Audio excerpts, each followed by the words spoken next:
welcome back to the GSTL, where we have an interview with our coaches. Things already looking a little bit rough for FXOpen, down a player and one of their best players, in fact, in Leanox. So see what Joey has to say about that. 안녕하세요. 안녕하세요. 네, 1세트 승리하셨습니다. 축하드리고요. 오늘 경기 어떻게 될 거라고 예상하시나요? 일단 첫 경기가 저는 상당히 중요하다고 생각했거든요. 네. 상대방 에이스가 출전했기 때문에.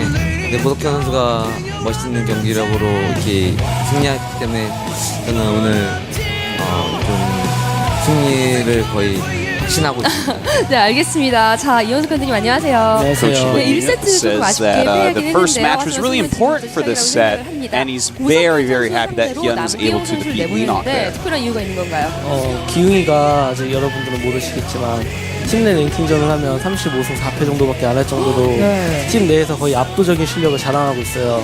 그리고 레더 랭킹은 비공식 아이디로 본인 아이디로 그렇고 별그마 안에 3개 정도의 아이디를 보유하고 있을 정도로 연습 때 정말 뛰어난 실력을 보유하고 있거든요. 그래서 오늘 이제 동령이도 메인이었지만 동령이보다 더한 메인이 기웅이에요. 기웅이가 진짜 방송에서 긴장만 안 한다면 오늘 충분히 올킬도 할 수 있다 생각해요. 네, Even though people think Leanox is the ace of FXO, 지난 시즌 다승왕이죠. Joey actually thinks Tier is neck and neck with Leanox right now. 꽤 많을 텐데요. That's a bold statement. You know, we said earlier he was considered to be a sniper for Bolt as well, so it looks like this guy's just like the wild card. He's like that card Nuno that can be any color or whatever, you know what I'm talking about? Oh, like a wild... Is that actually called the wild card? I don't know. Okay. I'm like, that one failed pretty bad. Right, just wild draw force. Yeah, okay, yeah. 이 정도 승률 계속 이번 대회 끝날 때까지 유지할 거라고 저는 확신하고 믿고 있습니다. 네, 알겠습니다. 이현숙 감독님은요? 지금 당장 보여지는 걸로는 당연히 강동현 선수가 인수보다 나을 수밖에 없는데 지금 the TSL head coach, Coach Lee, says that Lucky is a very strong Zerg. He respects him quite a bit. But Symbol's better, so he's not afraid. And I think no one can actually argue those words. No. Only Lucky himself can try to 오늘 prove 경기 it. 각오 한마디씩 들어볼게요. 저희가 팀 재건을 할 때 코드 S 0명, 코드 A 0명으로 시작을 했거든요. 그리고 지금 현재 코드 S 1명, 코드 A 4명의 GSTL도 지금 현재 선택된 출발을 하고 있고 무에서 유를 만들어가는 과정으로서 지금 팀에 많은 동기부여가 되고 있어요. 그래가지고 그냥 자신 있고 즐겁게 하기 때문에. Codes is still in a restructuring. TSL is still restructuring, basically. You know, they had some very hard times. And they only have one Codes player right now, but they're still working hard towards it. And we are seeing some changes with them. So, yeah, Coach Lee he thinks it's really important, this restructuring period that's been going on for, really about 6 to 8 months. Yeah. 네, 저도 정말 멋진 승부 기대하도록 하겠습니다. 여기까지 TSL.Millenium과 FXOpen을 만나봤고요. Yeah, it really is. TSL has had a lot of player shifts, more so than any other team, really. Oh, certainly, without a doubt, I would say. Well, FXO, it feels like, needs to go through that as well. I feel like they need another restructuring and just kind of, they're breeding some pretty good players, but where's ASD? Where Leanox is still giving pretty good results, but they aren't as high as, we all thought they'd be right now. Yeah. FOU, for example, was kind of one of those teams that had a lot of promise but seemed a bit weaker when FXOpen purchased the team. They made that connection. They kind of cut out a lot of players, but then the team seemed to grow and connect as a whole and general. But now, they're kind of slipping off a little bit. I feel like there definitely needs to be something going on. There's a lot of potential in these newer players like Tier and Whale. Yeah, that's what a lot of Koreans are talking about, these players right now. But they haven't really proven themselves on broadcasted matches yet. No, they haven't. But they're going to have to today, man, because this is a really important match against TSL. And I would not be surprised to see Whale today. I think we will. I think we might even see Tree. Tree's been doing pretty well in online cups. He's been getting deep pretty much everywhere. Yeah, I'd love to see ASD again, but I don't know if we'll actually see him. I haven't heard him doing anything. I think we will see ASD, but I can't. Because we have to see Lucky. I think we might see the best. We've already had Tier and Leanox, so there's not a lot of I feel like if they pull out Inori, they might use the best former teammate and a good all-inner for TVP. Not a bad choice. Well. Said well. Yeah, we did. Isn't that amazing? All right, GSL Entombed Valley as the map for Tier. Of course. Pick good that map. choice. PVZ every time. And we'll have to see how Hyun actually deals with this. Sometimes we do see Zergs go into this map choosing some crazy all-in. I like to call this map GSL Vortex Valley. Vortex Valley, that's about how every PVZ ends up here. Yes, it does, man. Well, we will see how this one ends up. We saw Vortexes yesterday. Hyun versus Tier. Tier going to try to tie things up at the GSTL. Toast some more.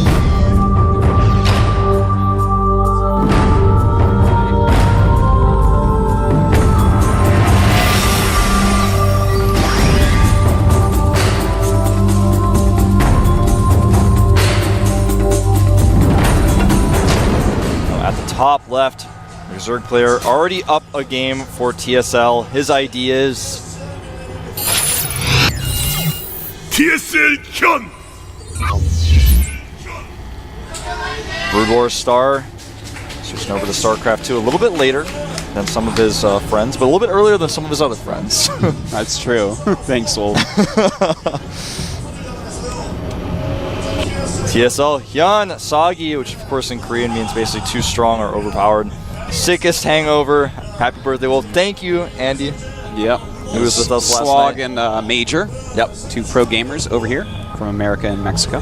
Well, our second player for the FXOpen team, his ID is FXO Tia. Not Tear, but I guess you could say Tear. Well, he's going to have to go on a tear if FXO wants to win today. Wolf. He absolutely will have to, man. And he might shed a tear if he loses this because he knows that his team is maybe on the line with this match. They really are.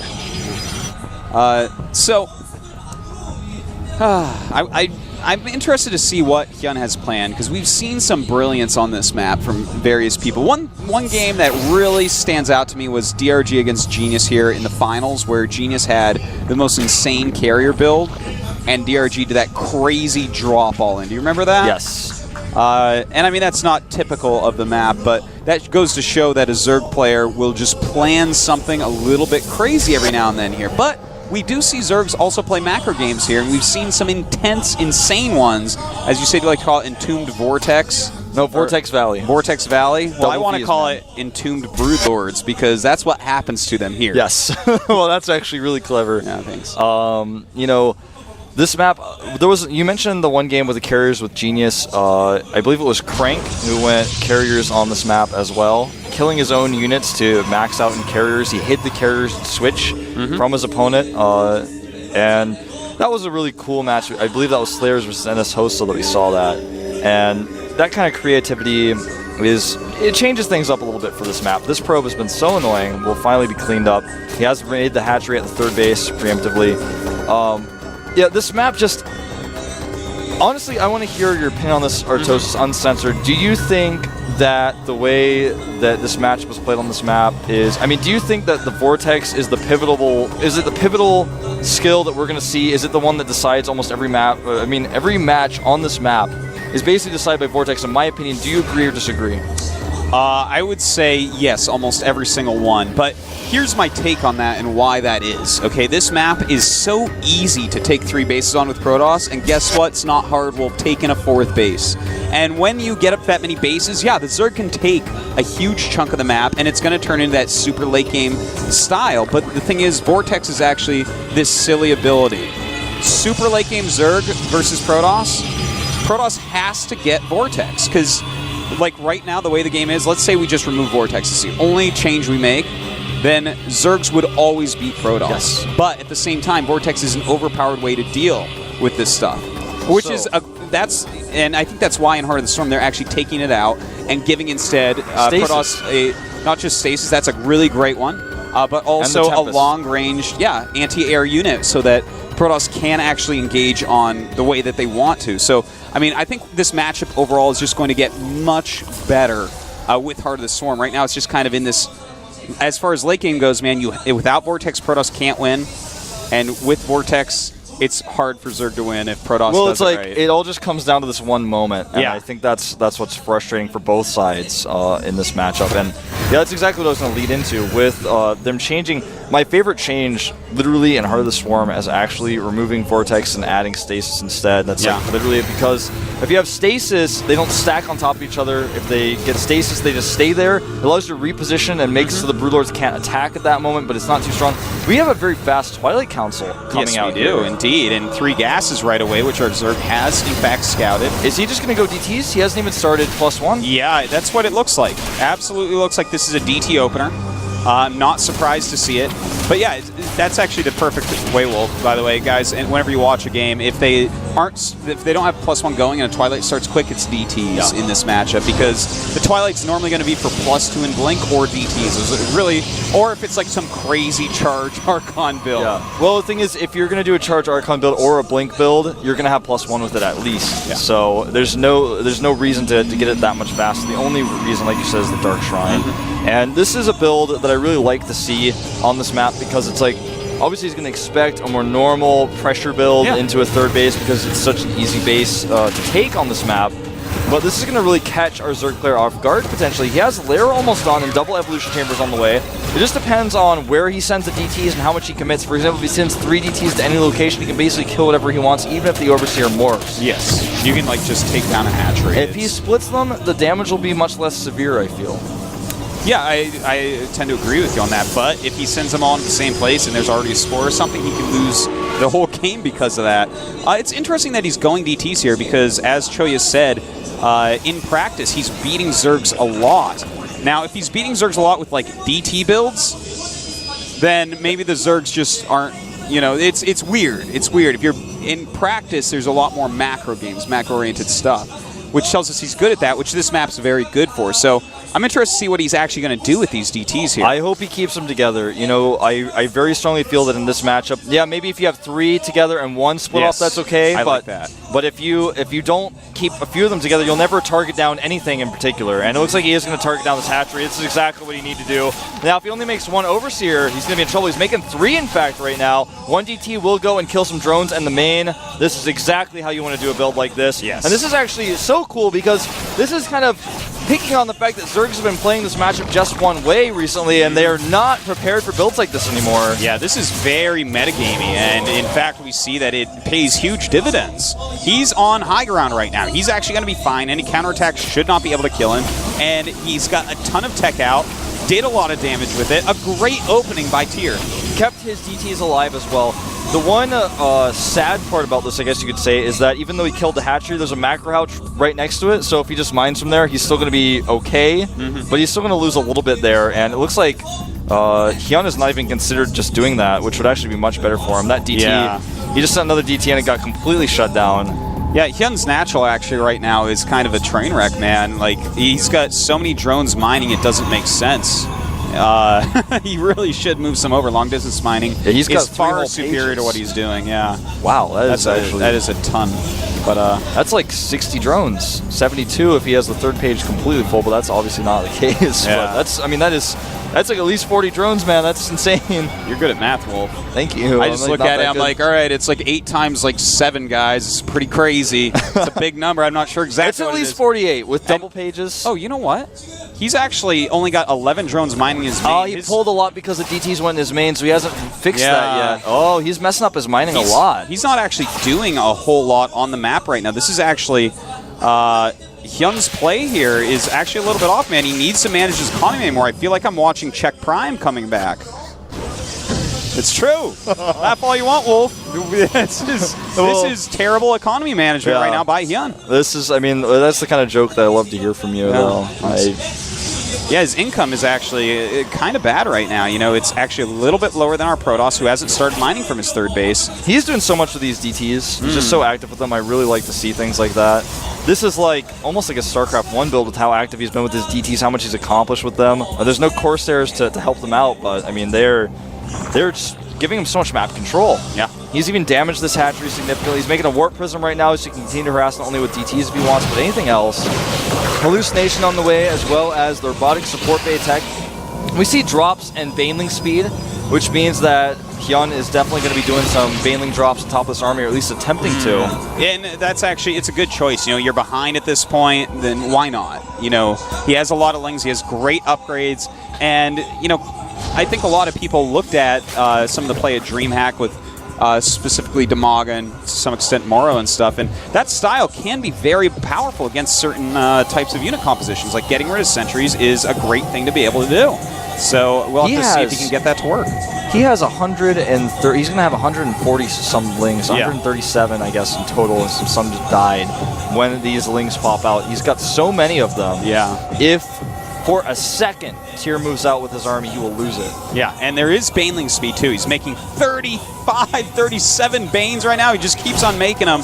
Oh 40. My God! Oh my God. He's actually going to crush that army if Tyr moves across the whole map. Yeah, he will crush it. He needs the Colossi. He needs to max out first. He's going to send this Warp Prism out, and he is just continuing to kill drones right now. The worker count actually down to 72 now. He's losing more and more drones. Warping in Zealots here. Now he's going to spot the Banelings with this, and actually is going to trade pretty well against them. And he's still losing drones. He's not dealing with that harass. In total, how many workers? Oh, he's lost 7 so far. It's going up. It's going 8, 9. He's losing a lot. And you know what? One thing I got to say that I really am liking about Hyun, though, when this Warp Prism's coming in, he's targeting it with the Queen. A lot of people just let the Queen attack whatever. That's the wrong choice. You've got to take hit points off that and make it more and more risky for them to do that harassment. So great moves there by Hyun. Even though, yeah, as you said, you know, he's taking a little bit more damage than he really should have. And at this point, it looks like Tyr wants to move out. I'm not sure if it's the right choice yet. No, right now I don't think it is, man. What he has to figure out is, okay, there's a lot of Banelings here. I think it's time for him to start making some Archons. I know he's going... Of course, Colossus are going to be very important as well, but they don't Archons take so many Baneling hits, it's actually frightening. Right now, we have... he's adding additional gateways. He's going to make that Nexus as well, but... You know, like you said, he doesn't have the infrastructure for Archons. Colossi take a ton of Baneling hits too, but they're not tanky. They don't do melee damage. They do splash damage, but that is so many Banelings. He can't even morph them.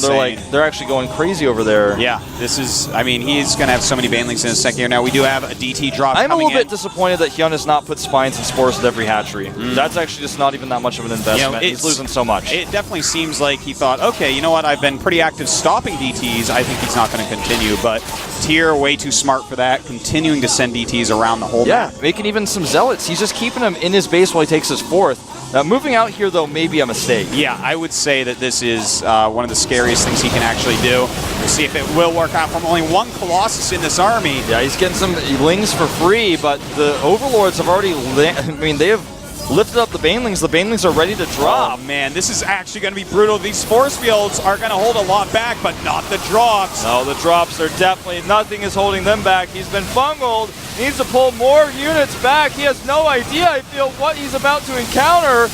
And this is brutal, Wolf. Everything going down, and Hyun takes a supply lead, but he did lose another base, and we do have more harassment going on. And the Archon just dying there did so much damage. Right now, the supply is actually in the favor of Tyr still. 124 to 114, 44 more Zerglings on the way. I feel there's no transition for Hyun here. Yeah, no, he's lost that base. He's lost a lot of drones. He's lost 27 drones at this point, which is brutal. That Zealot killed 7 during that battle. Yeah, he's down to 55. I mean, that is a tiny number. He has no Spire. He has no Ultralisk Cavern. Yeah, he's got a Hive, but that's not going to be useful with no Hive tech. No, exactly. Did he even get Adrenal Glands? I think he did. He must have. No, he didn't. Oh, wow. He didn't even... Oh, this is Hyun is basically falling apart at this point. He doesn't have much chance at all because Tyr does have his 4th base up. Look at how fast he's been able to rebuild his supply, too. He's macroing up, man. I mean, this is not going to last much longer. I think we're going to see one big all-in attack from Hyun. He realizes that's his last choice. Yeah, it really is. I mean, some key fungals may help change things. He's going to start Neural. That's not going to be enough. It's not going to be ready in time either.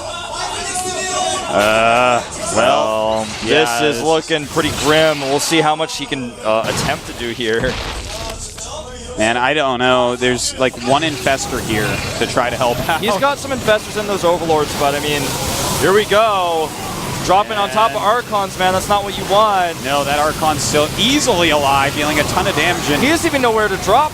He is so indecisive here. Tyr is splitting very, very well also. So, I mean, that's about it. Hyun has no way out of this game, man. He's getting Neural, but that's not going to do anything right now. He's at 94 supply or so. He's about to be supply blocked. In fact, he is now, losing those Overlords.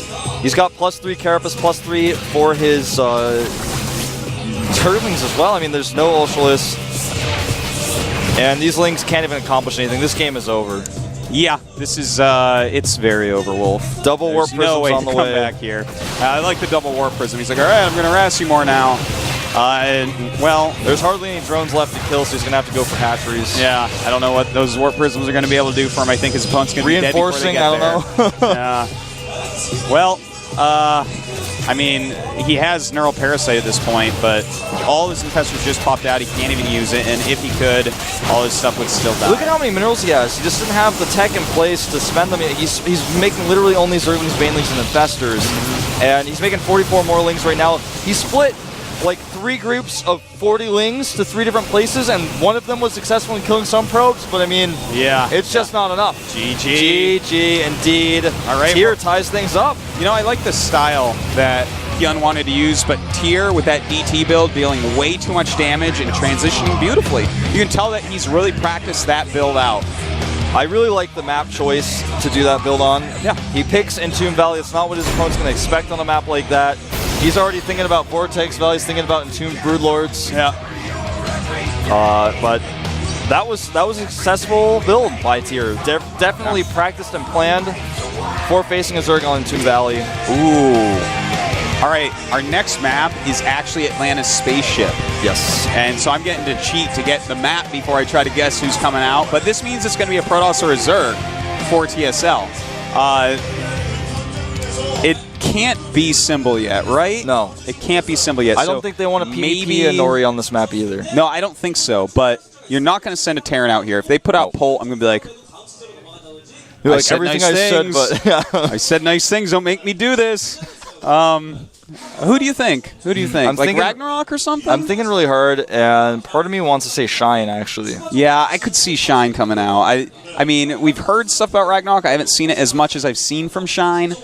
Yeah, Ragnarok, people are talking about him a lot in Korea, but Coach Lee has talked about him more than anyone else. Of course, it's his player, someone he's trained for a long time. He's kind of been in the shadows training. No one's really seen very many televised matches of this guy, if any at all. This might be a good, as far as the teams left over, and you look at the overall power as a team and as stars, individual stars, FXO is actually one of the ones that you put towards the bottom of the list on that, and this might be an opportunity to get someone like Ragnarok, a show match, a match in the booth that's important. Get him that booth experience. Yeah, and still feel like, you know what, I still think we can take this. We still have Polt, we still have Symbol, even if he loses this, and they've chosen a great map for it in Atlanta's spaceship. I think we will see someone like Ragnarok, someone like Shine. I think it's definitely going to be one of those two. I think it's going to be Ragnarok just to give him that experience. Yeah, now that you say that, we'll see. Yeah, we'll see in just a second here. No.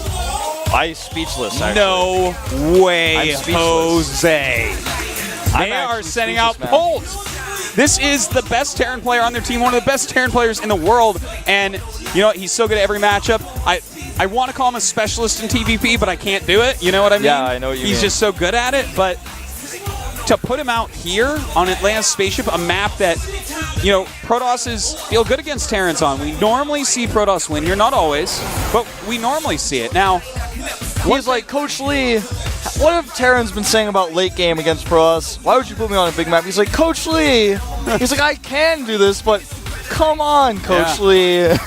Oh, man. All right, so I have to start theory crafting how he's going to do this. Now, I feel like Terrans actually can play on maps this big. I think Ryung really showed us how to do it the other day in Code S, where, you know what, after his first 3 bases, everything was planetaries. He was very map aware the entire time, constantly moving his army around so that Protoss couldn't catch him off guard, never just sitting still. And I think that we'll probably see something similar from Polt here. Polt is the hyper-aggression Terran. He is so good at attacking his opponent in several locations at once, constantly reinforcing across the map. But this is a huge map, and that's exactly what you and I are both a little bit confused by this pick. I mean, in general, picking Terran on this map is weird, but Polt of all people, I would not expect to see here. Yeah, to see him here against Tier, who's on a tear, and I mean, he may have been a sniper for Polt. I bet Tier looked at this and said, okay, I guess so, yeah, let's do this. And this... like I said, I was a little bit speechless when he was chosen. I just want to see what he's going to do now. Yeah. We may see him do something like, all right, Tier, you pulled out your weird strategy on a map. No one expects you to do that strategy. What if I 2-Rax Proxy, what if I go for a factory build here? No. Marauder Hellions? Weird. That would be so weird to do on this map. It's what so if he long. what if he does Marauder Hellions? I mean, that's really weird, but I mean, it's not what his opponent's going to expect at all. Tier very likely will Nexus first or go for a Nexus before core type of build, I think. You know what? If I'm Tier right here and I was almost preparing for Polt, I think I might go for just a regular gateway expand, just to be safe, because proxies are scary. They are indeed, man. I am the proxy wolf. We are going to find out who takes a lead here. The score is 1-1 between TSL and FXO. I am Wolf. With me is Artosis. Let's jump into it. Man, a spaceship.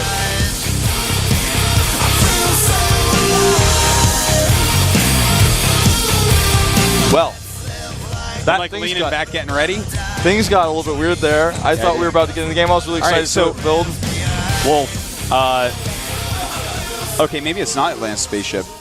We'll see. Oh, well, that explains everything. Yeah. Hold on. Okay. It's gonna be Antigua. All right. This makes sense. My brain, it can calm down. Okay, wait. He picked Antigua because his team's full of Zergs. He wants to get rid of Antigua, and Polt's really good. He's a good all-around player. That's why he picked Antigua. And not just that, Antigua is a good map for Polt. When you talk about his aggression, the way that he likes to play the game, Antigua, there's certain parts of the game where medevac drops are very hard to stop. You know, when you're trying to defend your third base, your natural, and your main on this map, it takes a long time to walk all the way back in your main. Even if you're at your natural, and the elevators in your main, if you have a Zealot heavy army, which all Protoss are doing right now, then you have to walk all the way there, then he just picks up and drops down again and attacks your natural. Your Zealots have to walk all the way around. This is the best map by far to do that double medevac. And as you said, so many Zergs, and they're going to get rid of the map for them. This is when you look at all the data now, it's like, of course, there's like no other option. They have to pick Polt on Antigua right now. This is so smart. It's a perfect choice. It is a perfect choice for right now. And thing is, you got to give Polt the leg up in this match. I mean, it's not unwinnable for Protoss, but Polt is prepared for this. He's ready for it. They probably said, you know what, when they bring a Protoss out, we're going to kill him with you, Polt, on Antigua. That's how it's going to go. So I bet you he's been practicing TVP on this map. Yeah, and because that is a great way to lead into Symbol, to lead into Shine. Exactly, and that's why I feel like Polt is, with the way things are on the team right now, no longer the ace. So you can actually pull him out right here. Isn't that crazy? Yeah. What a crazy world we live in where Polt is not the ace of a team. He is a great Terran. He's like the second most valuable asset, of course, but he's like the Terran representative. He's the Antigua killer, okay? The shipyard killer? Yeah. We're really getting into the game now. I didn't get to do my wolf intro there, but it's fine.